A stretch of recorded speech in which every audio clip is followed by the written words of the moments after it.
Welcome. I'm Cavan Scott, one of the story architects of Star Wars: The High Republic. This is Dominic Pace, who plays Gekko the Bounty Hunter from The Mandalorian. Hi, I'm Claudia Gray. I write Star Wars books. And you're listening. And you are listening to Star Wars Comics in Canon. The Force is strong with this one.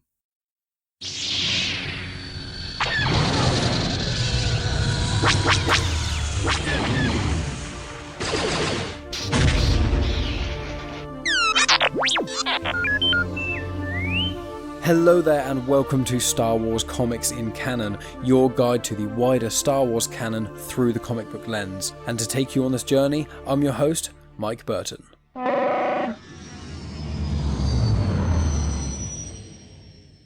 And so brings episode 103.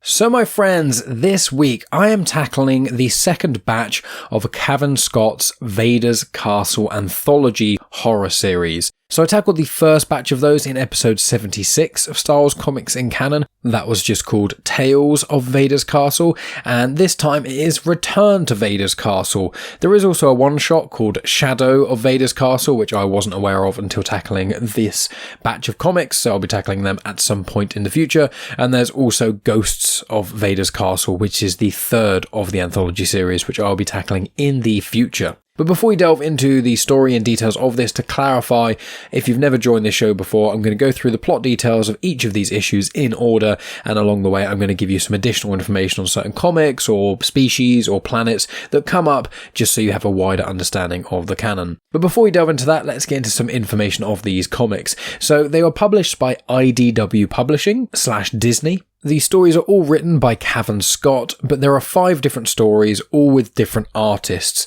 So there is a main story that goes along through that you normally get like 4 or 5 pages of per comic, and then within that you get about another 15 pages of the horror story in itself that's, at a different time period to the air quotes main story that's going on. So the main story that's going on is set around the original trilogy era, so that's A New Hope to Return of the Jedi, which is 0 years before the Battle of Yavin, or 0 years after the Battle of Yavin, depending on what point of A New Hope you want to use, up to 4 years after the Battle of Yavin. So it's just between A New Hope and Return of the Jedi.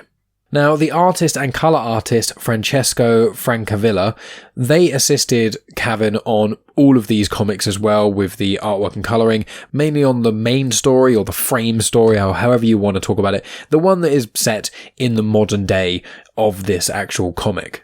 And I'll give you the information of each of the artists and colour artists as well as the comic title as I go through each of the comics in order. Now, all of the individual comics were released in October 2019. They were all released like a week or so after each other. And the trade paperback collection of these 5 stories was released in March 2020. And then the hardcover copy, which includes Tales of Vader's Castle and also Return to Vader's Castle, so 10 comics, that was released in January 2021. Now, as there is no crawl for any of these comics, let's just get into things. So issue number 1 is called The Horned Devil. As I said, all these issues were released October 2019, so I'm not going to say that every time. But the additional artist on this was Megan Levens, and the additional colour artist was Charlie Kirchoff. Now, this story centres around Darth Maul. Now, a lot of people only know Darth Maul from The Phantom Menace and also Solo, a Star Wars story, but he is very prominent in the Clone Wars and in Star Wars Rebels. And if you want to hear just a brief summary of Maul's story and how he kind of survived Phantom Menace and those sorts of things, as well as his appearances in comics, some of which are before the Phantom Menace, some of which after, in episode 2 of Star Wars Comics in Canon, it's quite a short episode, only like 20 minutes long, I just give a general overview of Darth Maul's story. So if you're interested by that and you haven't watched Clone Wars or Rebels or anything like that, and you want to know a bit more about Maul before going into this, then go over there because it's kind of relevant. This story sort of takes place like between the Phantom Menace and his appearance in the Clone Wars, but only seemingly like very shortly before his reappearance in the Clone Wars. But without further ado, let's delve into this comic. So it starts off with a guy called Vader who has captured someone and then recounts a story of a devil on Lotho Minor. So Vader, V-A-N, E with an accent, E again, he started surfing Darth Vader after the fortress on Mustafar was built, which is where, Vader's castle, it's Fortress Vader. You get to see that all get built and things in the 2017 Darth Vader comics by Charles Soule, which I did tackle those quite a while ago. The first being on episode 62 of Star Wars Comics in Canon. So if you want to hear all the stories of how Darth Vader ended up getting his lightsaber crystal, how he was kind of finding himself in the suit just after Revenge of the Sith, and how he built his fortress on Mustafar, that is a good place to start. If you just want to skip that and just find out purely how he built his fortress on Mustafar, that is the final volume of the 2017 Darth Vader comics, which I tackled on episode 74 of Star Wars Comics in Canon. So you can find that wherever you're listening to this, be it on YouTube, it's in playlists, it's in my Darth Vader playlist, or you can just type it into the podcast app of your choice. But you can also see Vinay in the Lego Terrifying Tales special. So that is out on Disney+. It's not quite canon. It's kind of like, I've heard Star Wars Explained describe it as canon adjacent. So it's kind of like a funny retelling of certain stories that could have happened. Like there's some Lego stuff about C-3PO and his red arm, and it is the general idea of how he got his red arm, even though, I tackled that very early on in Star Wars Comics in Canon. I think episode like 3 or 4. But mainly Vinay is just seen in the Vader's Castle comics. So he was in the last batch. I believe he's in the Ghosts of Vader's Castle, and obviously he's in these ones too. And I mentioned the planet Lotho Minor. You actually first see Lotho Minor in the Clone Wars episode Brothers, which is in Series 4, and that's when Darth Maul comes back into the fray. So Lotho Minor, from as far as I can tell, was created for the Clone Wars. So on this planet of Lotho Minor, there is a droid called Captain Spikewheel that kicks out 4 prospective crew members off a ship onto the junk world of Lotho Minor. Spikewheel says that they need to prove themselves, and if they can survive in the labyrinth for one day, then they can become part of the droid's crew. So the droid leaves, flies the ship away, and the crew are just left on Lotho Minor. So there's a few individuals in this little crew. One of them is someone called Celes. Now, Celes is a Runan. So Runans are grey or blue skinned. They've got blue eyes. They're humanoids and their eyes are massive and they've got like wrinkled heads. You first saw them in The Phantom Menace, but they're primarily seen in the Clone Wars animated series. And you do also get to see one in the Age of Republic Jango Fett comic. In the Clone Wars, there was a Jedi Master called Halsey, who was killed by Savage Opress on the planet of Deveron, so that is shortly after the episode Brothers that I referred to, and as I said, these species of Runans, you've probably seen them, you'd probably recognise them if you've seen the Clone Wars, but yeah, large ridged foreheads and craniums, and then grey or blue skinned. They kind of look a little bit like what a stereotypical alien would look like to us, a big head, big eyes, quite small features. Generally speaking, that's what a Runan looks like. But that's what Celes is. So Celes, while with the rest of the crew, there's, as I said, like 4 of them. Celes is in the background, sort of trailing behind them, and he gets nabbed by something. So the group decides to split up to try and find him. The human named Brenner finds him, but he seems to be floating, and he keeps apologising for something. So he gets closer and closer, and then you see that Maul is the one who's actually holding him up. Maul then attacks Brenner, the human, and is then stunned by an electronet. So you first see an electronet once again in the Clone Wars. Obviously, this is referring to Clone Wars quite a lot. I believe it was in Legends a little bit, but it's been in canon a smidge as well. But I think in the episode where Ahsoka gets captured and then meets up with Chewbacca when she's captured by the Trandoshans and things, I think that's when you first see an electronet in the Clone Wars. So after Maul is stunned by this electronet, it shows that one of the crew members called Gritz is the one who caught him. Gritz is a Nikto. So you first saw a Nikto in Return of the Jedi. I've mentioned Niktos quite a lot because they are very common in Star Wars. There's a character in Star Wars Resistance who's a Nikto, one of the main ones who's got like a green face. There's like 3 slight variations of Nikto, but they are quite widespread, and I've spoken about them quite a lot in this show, so just look them up. I can't delve into all of their biology all of the time. So this Nikto Grix takes Maul's corpse back to the surface, carrying him in this electronet, and Captain Spikewheel was there waiting for them, and it's confirmed that it was actually just a test for Gritz to be the first mate, and the rest of them there were just being used as bait. So they all get on the ship, and everyone's a little bit disgruntled by being deceived and things, but then Spikewheel mentions that he needs to drop off Maul to somewhere, and she's just re-listening to the message, but it seems a bit odd. Something about the message is off, and then Brenner realises that it's actually been Maul the whole time. Maul seemed to use the Force to send some sort of false message or get into the computer systems of the shuttle to try and send this message. So while they're being distracted by this realisation, Maul then rips free of the electronet. He then gets up to the bridge and then grabs the captain, who is a droid, and rips her apart, and then Celes, in a moment of panic, pushes one of the levers in the ship, and the ship starts flying upwards. So as the ship flies upwards, they all fall back to the back where the cargo hold is, and while they're all kind of trying to get away from Maul and trying to figure out what to do, Grits then kicks Brenner, the human, down, because Brenner's like holding on and hanging on for dear life, and Grits is a little bit in front of him, so he just starts kicking him into where Maul is. Fortunately, the last crew member I have not mentioned, who is Kiki, opens a hatch, and as the hatch opens, Maul falls out, and so does Grits. The ship leaves the system, and Maul and Grits seem to land on Lotho Minor fine, but then Maul starts to go after Grits. And Vanay says that greed was the problem of this story, much like his prisoner's problem. And it shows that the prisoner that Vanay is telling this big story to and had captured at the start was Tom Hutt. Now, Tom Hutt was one of the crew members of Lena Graf from the Tales from Vader's Castle comics. So he was the one in, I think, the 4th or 5th issue that got captured, and seemingly you thought he died or disappeared. And it turned out, yeah, he was just captured and is being tortured by Vanay.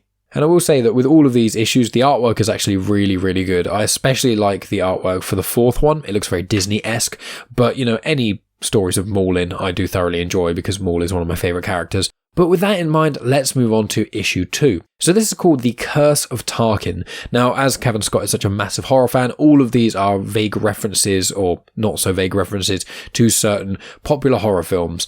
So this one is a reference to Frankenstein, the next one is going to be a reference to Little Shop of Horrors, the next one, or the next two are sort of zombie things. So lots and lots of horror references. But this one, Curse of Tarkin, the artist on this was Kelley Jones and the colour artist is Michelle Madsen. Obviously, as well as Francesco Francavilla being the artist for the frame story.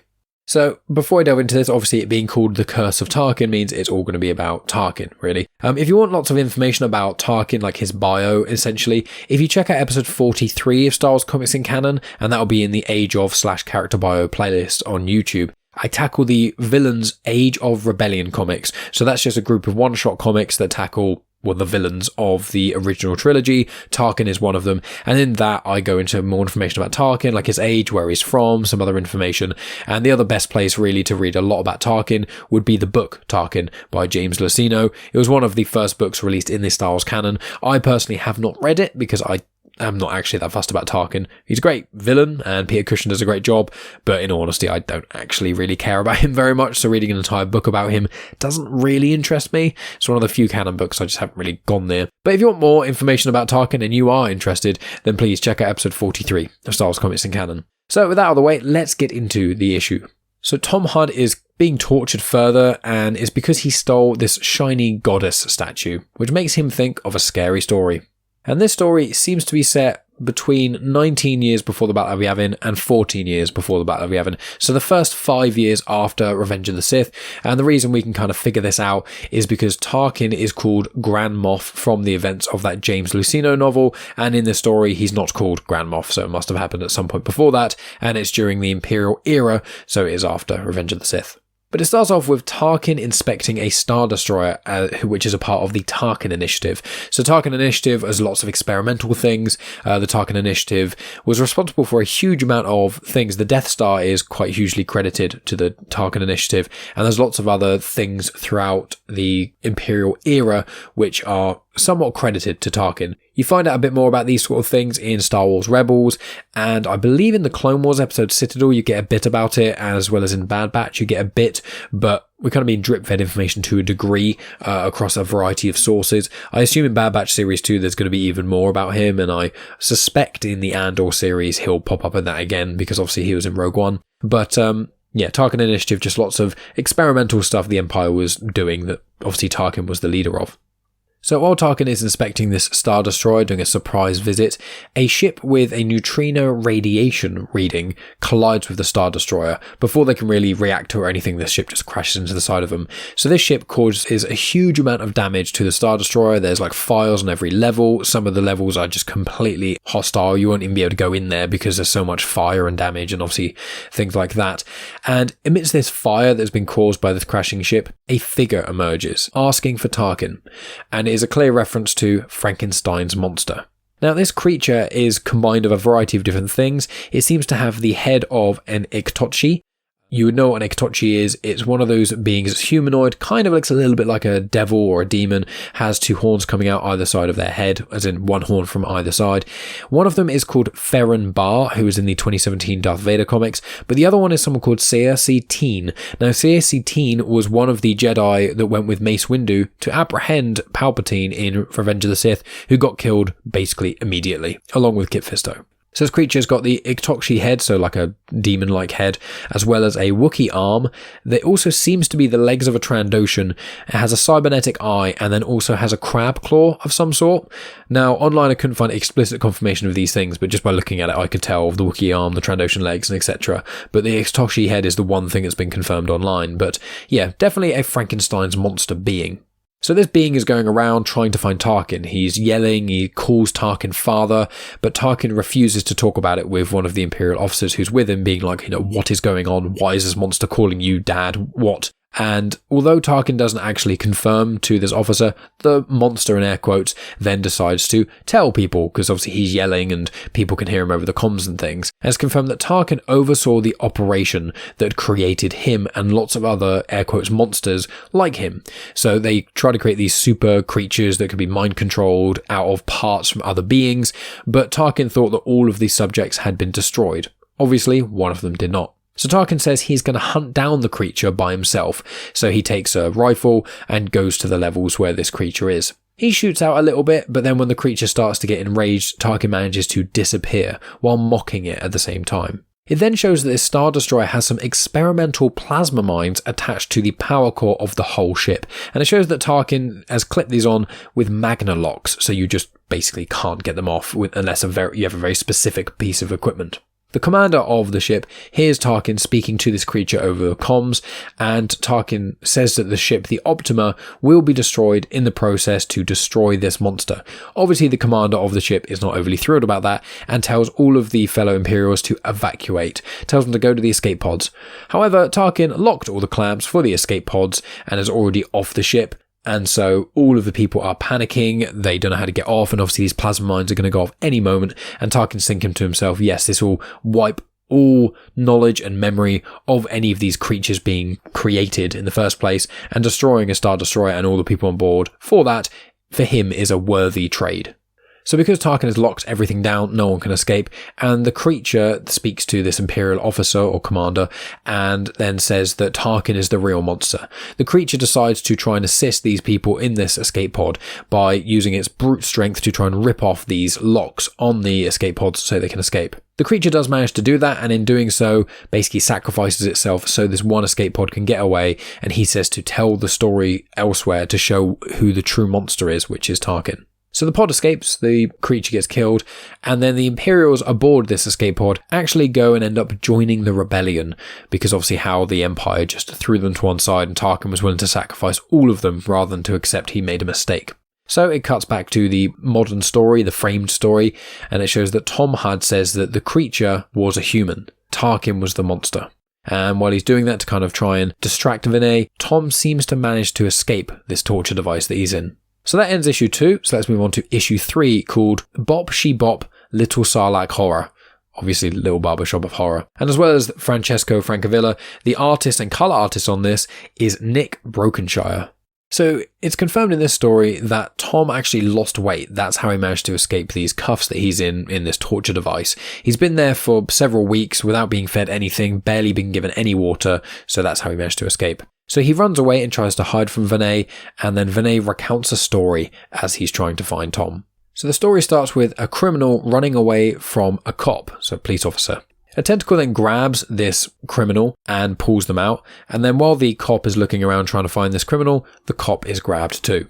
So it shows that a crime lord hires Asajj Ventress to find out why there are people disappearing. Now, Asajj Ventress is one of those characters that if you're a major Star Wars fan in the sense of you've watched the series and things, you'll know who Asajj is. She's a very important character, and I'd say probably my favourite character of the Clone Wars era. Aside from Maul, although he kind of transcends that because he gets out of the prequel era and things, but she is such an incredible character. Her story arc is brilliant. You need to read the Dark Disciple book as well, because she's in the Clone Wars quite a lot, and the Dark Disciple is made from unused Clone Wars episodes, so it really helps her story and it adds to it, and she has a really interesting story with Quinlan Vos. But she's obviously not in comics very much. She appears in the odd thing, like she's in the Age of Republic special, so there's a little short story about her there, and she pops up every now and then, but she's not a comic character by any stretch, and she is a Clone Wars character through and through.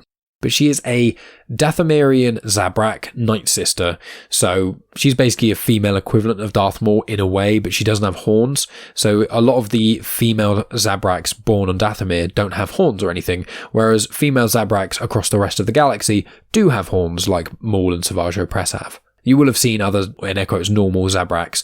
There's quite a few of them. In fact, one of them actually goes with Sayar Tin, Kit Fisto, and Mace Windu and gets killed by Palpatine. Another one's called Eth Koth as well, who's seen in the prequels. There's quite a lot of Zabraks in Star Wars. But anyway, Asajj Ventress at this point in her life is a bounty hunter. So after she basically splits with Count Dooku and goes off on herself. So she is being paid to try and find out why these people are disappearing.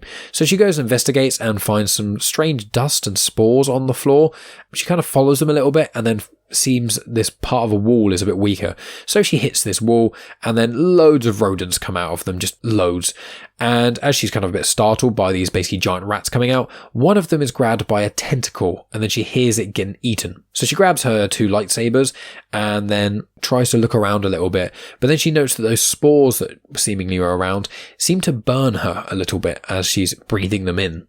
So then some tentacles attack her and she slices them, and then before she can do anything else, someone shoots her in the back with a stun and she passes out. Then it cuts and shows that the crime lord who hired her, their son is caring for a sarlacc baby in this very in-depth metal container. It's kind of like an Iron Maiden almost, but without any spikes on the inside, and he's trying to take care of it and things, and then Asajj Ventress enters. She says that she spotted his tail before she blacked out after being stunned, so she managed to track him down, and then she slices this container open not knowing what's inside.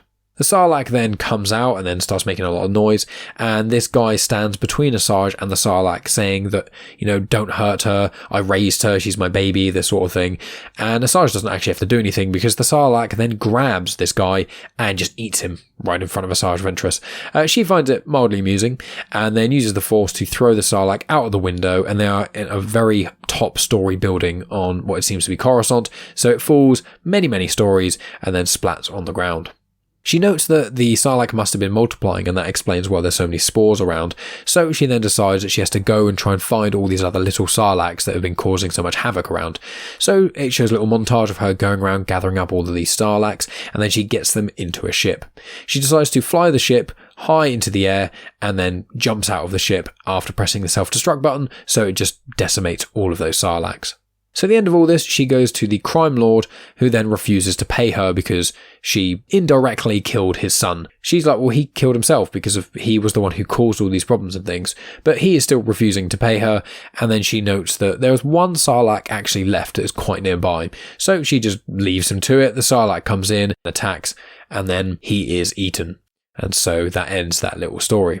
So back to Vader's castle, you've got Tom who manages to open a side door. He gets into that and then is confronted by 2 saber-wielding training droids that are very much lethal. They are not like the training droids that the Jedi fight with, they are the training droids that the Sith, and specifically Vader, uses to train up the Inquisitorius, which are very brutal and will kill you given the chance.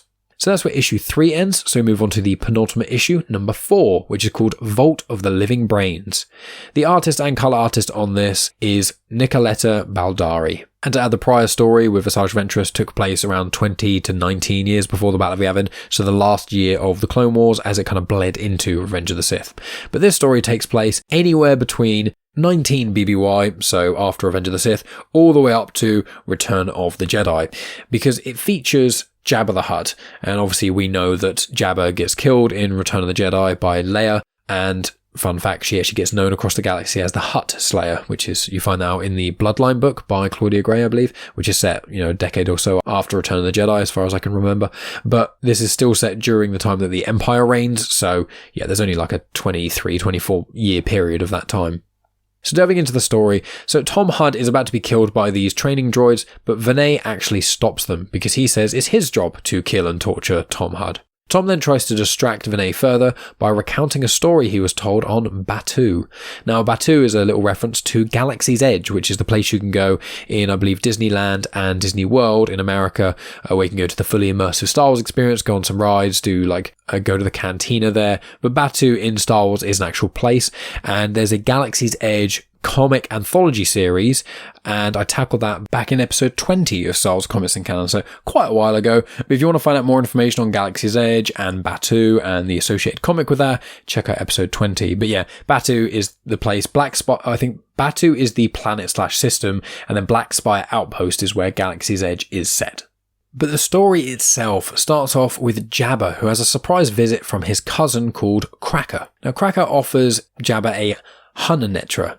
So a Hunanetra was actually first mentioned in Dooku Jedi Lost, which is the audio drama written by Cavan Scott, unsurprisingly. They're quite a big hulking beast, almost like a gorilla mixed with kind of like a pit bull, I'd say almost, or a saber-toothed tiger. And Cracker is trying to offer this Hunanetra to Jabba as a prized possession because Jabba obviously is fond of his monsters, and also he wants to be let back into the family after being estranged for 30 to 40 years. Now, we'll say Jabba is around 600 years old. At the time of his death, he's about 604, but Hutt's lived for hundreds and hundreds of years, and this Cracker character has not appeared in other content as far as I can see. But anyway, Cracker and Jabba decide to make a bet. It is the Hunanetra versus some Ak dogs. Now, Ak dogs, interestingly enough, in canon were seen in Dooku Jedi Lost, but they were first seen in the mobile game Star Wars Uprising. However, in Legends, they were actually first in the comics from 1998, and also the main place that I know of Ak dogs and where they were from is the Legends book Shatterpoint by Matthew Stover, which features Mace Windu, and it's him going off on this Clone Wars era mission, and it's a really, really good book. I do recommend it. I actually released a review of that on my Patreon, but yeah, that's where I know Ak dogs from primarily, but they are in the canon a bit as well. But anyway, this Hunanetra fights some Ak dogs, and the Huna wins. So then Jabba congratulates Cracker, and the palace parties for several days, drinking and eating and doing God knows what, to welcome Cracker back into the family. Everyone then passes out, obviously it's been a few days, and so Cracker decides to search for the brain of a thief who stole Jedi artifacts and then hid them with the B'omar monks. So he does another flashback when he's telling his Beastmaster, as in Cracker tells the Beastmaster he brought with him about why he went to Jabba's palace and what he's actually searching for. So yeah, it's a thief who stole Jedi artifacts. No one knows where he actually hid them, but he hid himself among the B'omar monks. He gave the B'omar monks like his brain, basically, so they could put it in this spider thing, and so he could be left there, and then eventually he'd be rescued by his fellow thieves, and then his brain would be put back in his body and he could escape. He was never actually rescued, so his brain is just left in the catacombs under Jabba's palace. So a little bit more information about these B'omar monks. So they are actually in Legends. That's where they came about, and it's a very bizarre story. These monks they were so intent on becoming not one with the Force in the sense that we know it, like a Force ghost or dying, but just wanted to become so in tune with the Force, they wanted to separate themselves from their bodies entirely. So they thought the best way to become in tune with the Force is to separate their brains from their bodies so that they had no physical sensation to distract them from their connections to the Force, which is quite bizarre, but quite a cool idea as well. So you actually see it, I believe I can't remember if it's in Mandalorian, I know it's in Book of Boba Fett, and I know that it is seen, I believe, in Return of the Jedi. They're also in the Lego games a lot, which is where I kind of know them from. When you see a brain in a jar, and it's attached with these 4 black legs, they're the monks' brains. So I believe they can choose to move around in some way, but yeah, they're the B'omar monks, and they're one of the weird and wonderful things that comes from Star Wars Legends, which it's so interesting that they let Cavan Scott bring this back into canon. I think it's a very cool idea, but it is very off the wall and very, very bizarre. But anyway, back to the story. So Cracker uses this Hunanetra to dig into the catacombs. So Cracker gets this brain, and all of the brains then wake up, and they start asking who's disturbing them, and you're not welcome here, and all these things. And somehow these brains, I think they're thinking really hard. I don't really know how they're making sounds, but let's not think about that too much. So a little creature actually notices this happening, and it is Silicious Crumb. So Silicious Crumb is the Quackian monkey lizard that sits by Jabba and does the infamous cackling when Jabba's talking in Return of the Jedi. So Quacky monkey lizards, they're in bits and pieces of the canon. They're in Star Wars Resistance quite a bit, and you actually get the Quackian ape lizards, I think they're called, which is basically like giant hulking versions of them, which is quite a bizarre thing. But if you haven't heard my other podcast, Genuine Chit-Chat, if you check out episode 128, so if you're on YouTube, you can watch the video version of this. Episode 128, I spoke to a gentleman named Michael McCormick. Now, Michael McCormick actually worked on Return of the Jedi as a puppet master. He did it along with a lot of other individuals involved, but he actually created Salacious Crumb. And I think he also helped create the Elephant Man as well. Not the film Elephant Man, but there's I think it's like Elephant or something is the name of the character. And he created a few of the puppets and things in Star Wars Return of the Jedi.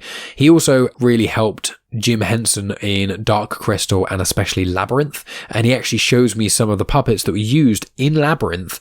He actually still has them in his workshop and things. So if you're interested by puppeteers and some of the physical effects that you get within the Star Wars universe, check out my conversation with Michael McCormick. It's on the feed of Genuine Chit-Chat if you're listening on a podcast app, episode 128, or if you're already on the YouTube channel, you can either just find it or search for it or click on Conversations with Video or Star Wars Conversations. It will be there somewhere. But yeah, Salacious Crumb is the one who notices Cracker, so dives out and attacks Cracker. And in all the noise and commotion, Jabba and Bib Fortuna then come down. They then sort of question Cracker what's going on. They manage to get a hold of the brain, which has all the information after Cracker kind of explains it. But the brain has been damaged from all of the kerfuffle because Cracker actually dropped it at one point. So then Jabba decides to punish Cracker by doing to Cracker what all these monks did to themselves. So he removes Cracker's brain as punishment and leaves it downstairs in the catacombs forever, which is a pretty unpleasant way to go. And that was a surprisingly brutal thing. But the artwork in this looks quite Disney-esque, but in a really cool way. It looks like watercolors and things. I really, really like Nicoletta Baldari's artwork. I think it's probably my favorite of all of these so far. And just before we end this, I will say that Jabba the Hutt, that's not his official name. His actual name is Jabba Desilagic Tyr. So Tyr is the clan he's a part of within the Hutts, and Desilagic is his middle name. So fun fact there, 600-year-old Hutt. But yeah, that's how that sort of flashback ends. And then the end of this comic shows that Vader was unimpressed by Tom Hudd's story, so decides that he's going to kill him. So he slowly reaches for like a kill button in a very dramatic way, but an Inquisitor shows up. And this Inquisitor stops him and says that Palpatine ordered Tom Hudd to be moved. And that is where issue number 4 ends. So with that in mind, we move on to the final issue, number 5. It's called Night of the Lava Zombies. I don't need to tell you what that reference is. And the artist for this is Charles Paul Wilson III, and the colour artist is David Garcia Cruz. Obviously not forgetting with this and all these other stories, Francesco Francavilla was the artist and colour artist for the present day stories, and Cavan Scott is the writer for all of them. So let's get into this final story. So you've got this Inquisitor who is then arguing with Vader, and then they have a bit of a tussle, they start fighting a little bit, and Vader then recounts a story about an Imperial envoy who went to Mustafar long ago. So here is the final flashback. It shows that some stormtroopers are startled by something while they're on Mustafar guarding Vader's castle, and then it cuts to an emissary for the Emperor arrives on Mustafar, goes into Vader's castle, and then is outraged at something that Darth Vader has done. So this emissary is somewhat being held back by Vader, because Vader's trying to be like, be careful of Vader, he's very scary, and the emissary is like, I'm not scared of him, I only communicate directly with the Emperor, so I'm not scared of Vader, that sort of thing. And Vader's not really paying this emissary much attention, but then he says he senses something. Then you hear some screams, very loudly heard, and this emissary, who's called Rosie, then starts to freak out a little bit. The doors of where they are in Vader's castle then blows open, and lots of Mustafarians attack, as well as some giant lava fleas, which, once again, you get to see in the 2017 Darth Vader comics by Charles Soule. So a stormtrooper manages to kind of get in before these Mustafarians and giant lava fleas fully start to attack, and this trooper says that the sergeant was bitten by one of these fleas and then attacked him. The trooper then starts to turn himself and then bites Vader on his arm. And just as this is happening, Vader notices that he senses some sort of presence, but can't really seem to find what it is. And then, after being bitten, he seems to lose control of himself. Rosie and Vader are then worried, and someone called Mother Sul enters. That's SSSL enters. So Mother Sul wanted to scare off Vader and the Empire and everyone from where they are, because they are invaders to this world. In response to that, Vader uses the Force to throw her up into the ceiling and holds her there. And he confirms that he was bitten on the cybernetic part of his arm, so he was unaffected by the mind control stuff that she seems to be causing. There is some dialogue and back and forth. There's a few action scenes where Vader's kind of fighting off some of the Mustafarians and things, but then he forces the mother to control her own forces. So he uses like a mind incept sort of thing, not dissimilar to what Kylo Ren does in the sequel trilogy, but it's something that the Sith can do. I mean, the Jedi can do it as well. A Jedi mind trick. There's actually quite a lot of debate, somewhat in and out of the Star Wars universe, whether or not a mind trick is actually more dark side, because you're kind of forcing someone to do something. The Jedi like to say, oh no, we're just getting someone to do something they kind of would have done anyway. And it's like, not really. You do force quite a lot of people to do stuff. And there's a really clever story in the Certain Point of View book, which shows one of the stormtroopers who actually was mind tricked by Obi-Wan on Tatooine when he said, these aren't the droids you're looking for, that sort of thing. And that shows what his day was like after that. And it's a really hazy and a very strange sensation to go through. And obviously in the Clone Wars, there's an episode where Anakin, I think Mace and Obi-Wan, I think maybe Yoda, they all try to force Cad Bane, when they've got him captured, to reveal some information about who hired him, and he refuses. So they all try and use the Force on him once to really push into his mind, and he's clearly in a lot of pain. So mind tricks, and somewhat the Sith equivalent of the mind trick, can be used, and is not maybe as light side as you potentially think. But yeah, Vader basically forces her to then mind control her own forces, and forces her forces to throw her into the lava. So that's quite an unpleasant way to go. And the emissary Rurzi is completely freaked out by this, that Vader would mind control someone to force someone else to throw them into some lava. So he's completely freaked out by all of this. And then it cuts back to now. So it shows that the Inquisitor is still trying to save Tom Hutt. Vene manages to hit off the Inquisitor's helmet, and it shows it is not actually an Inquisitor, it's none other than Lena Graf, which Tom managed to send a message when he had escaped from the clutches of Vene momentarily in one of the previous issues. He managed to send out a message that Lena managed to receive. So Lena manages to best Vene fairly easily, and then manages to escape with Tom Hutt on their ship, and they fly away into the distance, all nice and happy. And then the final panels show that Vene is then punished by Darth Vader for failing. And that's where this comic ends. I will add in here that Lena Graf is one of the central characters that Cavan Scott uses in the Star Wars Adventures comics. I believe it's Star Wars Adventures, Adventures in Wild Space. They're by IDW Publishing / Disney, so they're more meant for all ages, whereas most of the Marvel comics are kind of meant for teenagers, or that's the age rating of them, is that teenagers and older should consume them. But Lena Graf, yeah, she is a central character in those, but also she recently popped up, or was at least mentioned, in the Shadow of the Sith book by Adam Christopher, which I'm almost finished now. I'm like about 80 or 90% through. Absolutely brilliant. I won't say any spoilers here, but it's nice to see that she is mentioned in there, and she is a point of the story, which is actually quite important. So I really like it when you get these connections to stuff. It makes me feel rewarded for being a Star Wars fan who consumes the amount of content that I do. But that, my friends, is the end of Return to Vader's Castle. As I said, if you haven't checked out the first batch of these comics, listen to episode 76 of Star Wars Comics in Canon, because these are not available on Marvel Unlimited or anywhere like that, because they are done by IDW Publishing. And I know that there's the Ghosts of Vader's Castle is the next batch of them. There's also the Shadow of Vader's Castle, which is a one-shot, which I wasn't even aware of. I'm going to see if I can get my hands on it, but it was released for Free Comic Book Day, and it's quite hard to get, and I can only seem to buy it from America, and the shipping alone, plus the actual cost of the comic, is quite expensive. So I'm going to try and get it, I think. But we'll see. See if I can try and get it before I do Ghosts of Vader's Castle. Who knows? I also know that IDW Publishing, I don't believe have got the license to publish Star Wars comics of all ages anymore. I think it's now been passed to Dark Horse, who obviously did a lot of Star Wars comics, I think in the 80s and 90s. And so I think it was late 80s, early 90s, kind of when Star Wars had the resurgence before the prequels came out, when characters like Quinlan Vos and Alis Seclera and things like that all kind of got their chance in the limelight. But Dark Horse are now handling stuff, and there's a trade paperback, I think, coming out, or a collection of stories coming out called Tales from the Rancor Pit. It's by Dark Horse.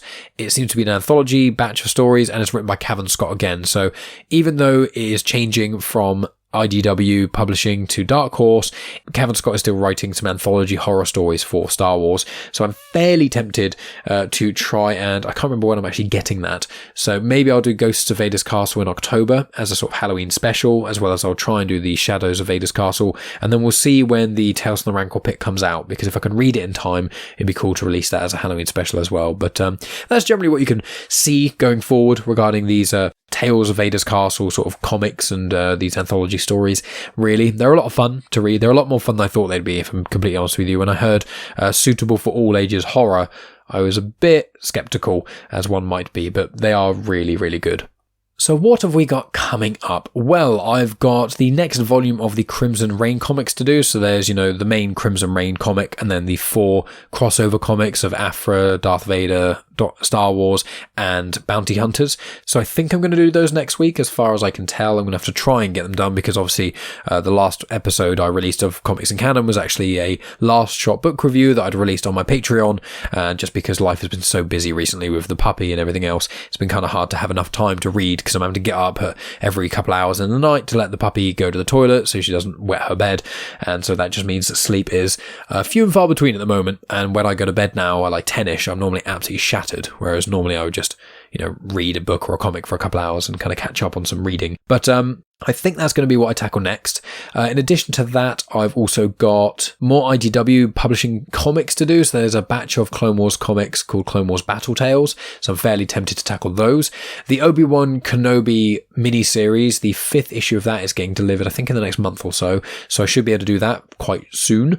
There's also the Han Solo and Chewbacca comics. So I think the first arc of that is finishing fairly soon. So I'll be tackling that too. I believe there's something else that I'm missing. Oh yeah, Halcyon Legacy.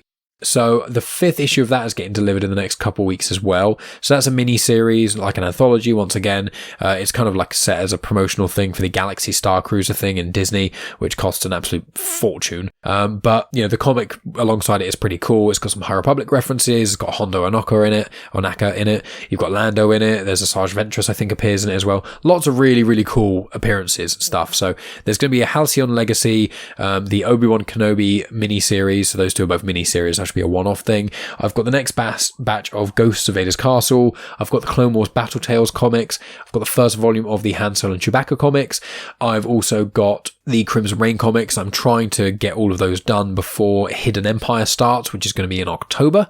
And obviously the High Republic kicks off again in sort of October time, but I don't know which one of those I'm going to be tackling yet. I know that in November-y time, there's a one-shot coming out called Quest of the Jedi. I know that Charles Soule is writing some comics, which is going to be the Blade of Baldota or something like that. There's going to be a Porter Ingle miniseries. There's obviously going to be the ongoing series of the High Republic comics. And then there's also a couple of other miniseries coming out around that time too. So tail end of 2022 is when I'm going to be start to tackle the High Republic content again. And obviously I am reading Midnight Horizon. I'm trying to get that finished before October as well, so I can get that book review out. Plus in October I believe the Starlight Stories is coming out, which is the mini comic strips from Star Wars Insider that have all been collated in one collection of stories. So that'll be the final pin in the Phase 1 comics. Well, the whole of Phase 1 of High Republic will be Midnight Horizon and those Starlight Stories. But that's a very rambly way to say that's basically what's going to be coming up.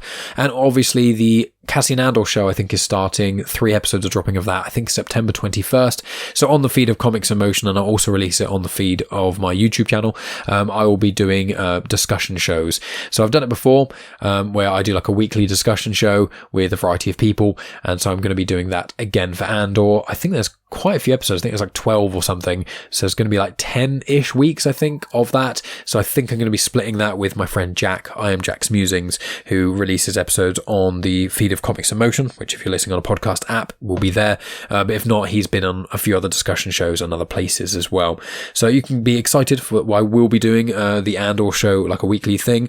I don't think I'm going to be doing one for Bad Batch, because not enough people I know watch Bad Batch, and also doing 1 week at a time on a 20-minute episode is quite a lot to deal with. And also with Star Wars Comics and Canon, genuine Chit-Chat, Andor, and everything else that's going on in my life, I can't also do a weekly discussion show on Bad Batch, which I think is going to go on for like 12 to 16 weeks if it's anything like the first season. But that's what's coming up.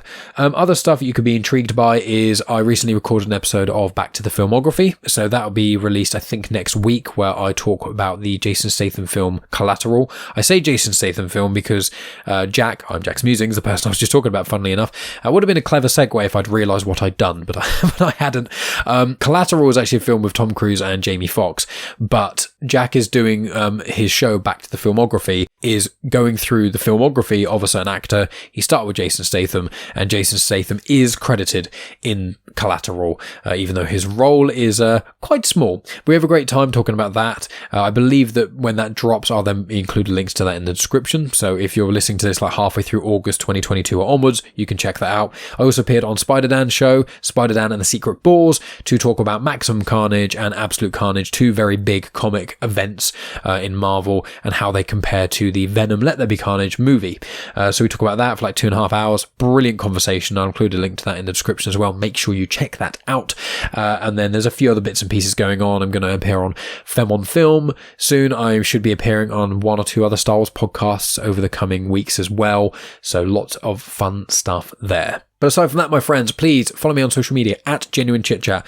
Please rate and review and things. You can rate on Spotify, Good Pods, Apple Podcasts, anywhere you listen, really. I think you can leave some sort of review or rating system. Please try and leave reviews for Comics in Motion and by proxy Star Wars Comics in Canon. Really helps the show out. If you're on YouTube, please subscribe. Check out the other playlists. There's playlists of all kinds of other stuff. There's loads of video conversations I have, and then you'll be notified every time an episode of Star Wars Comics in Canon and Genuine Chit-Chat drops. And I have lots of conversations about Star Wars on Genuine Chit-Chat as well, and you can check out the playlist Star Wars Conversations to hear lots of those. And in addition to that, if you want to support the show even more, go over to patreon.com/genuinechitchat. For as little as £1 a month, you get access to an audio exclusive RSS feed, so you just get a link that you can pop into a podcast player of your choice, or you can just listen through the Patreon app, and through that you get at least one episode of Afterthoughts every single week. So myself and Megan have been rewatching the Harry Potter movies, the Tom Hanks movies. We watch all the Marvel movies that come out, the MCU stuff, and we talk about those. In addition to that, I do exclusive book reviews on there. So I've done some Legends book reviews, including Shatterpoint, Darth Bane Book 1, Darth Plagueis, Darth Bane Book 2 I've just recorded, and I'm going to be listening to Darth Bane Book 3 shortly after I finish Shadows of the Sith, and I'll probably release a Shadows of the Sith review as well. Don't know if that's going to be on this feed or exclusive on Patreon, but there's also a couple of other Patreon exclusive canon books I've recorded reviews for, which is A New Dawn, which is the Star Wars Rebels prequel, where Hera and Canon meet, and then I've also done one for, obviously Last Shot was what I released the other week, and I've also done Dark Disciple, which is the Asajj Ventress Quinlan Vos story that I mentioned slightly earlier on in this podcast. So if you want to support the show for as little as £1 a month and get hours and hours of additional content, some Star Wars, some not Star Wars, and also just general information about my life, I've also included a few more puppy photos on Patreon, a couple of videos and things. So lots of exclusive content, as well as just a real brilliant way to support this show and keep the gears running. It means the absolute world to me. So thank you so much for listening, as always, my friends, especially all the way up till this end. I'll speak to yourselves next week, either with Halcyon Legacy or with Crimson Reign, I believe. If I've got the 5th issue of Halcyon Legacy, I'll probably try and do that. If not, I'll probably try and tackle Crimson Reign. It's just quite a big, doing 5 individual comics is quite a big thing. Obviously, with this one is similar, but there's a lot to talk about. I'm not going to ramble on and talk to you about the admin of Star Wars Comics in Canon. But thank you so much. I'll talk to you next Saturday. Please make sure you subscribe to Comics in Motion if you're listening on the podcast app. If you're on YouTube, please subscribe to the feed or the channel, because it means the absolute world to me. And as always, my friends, talk to you next week, and may the Force be with you.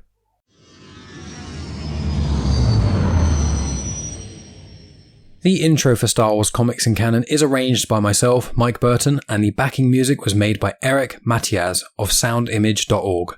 You have just experienced host, creator, everything elser of Genuine Chit-Chat, and also the host and creator of Star Wars Comics in Canon, found on the Comics in Motion podcast, Mike Burton.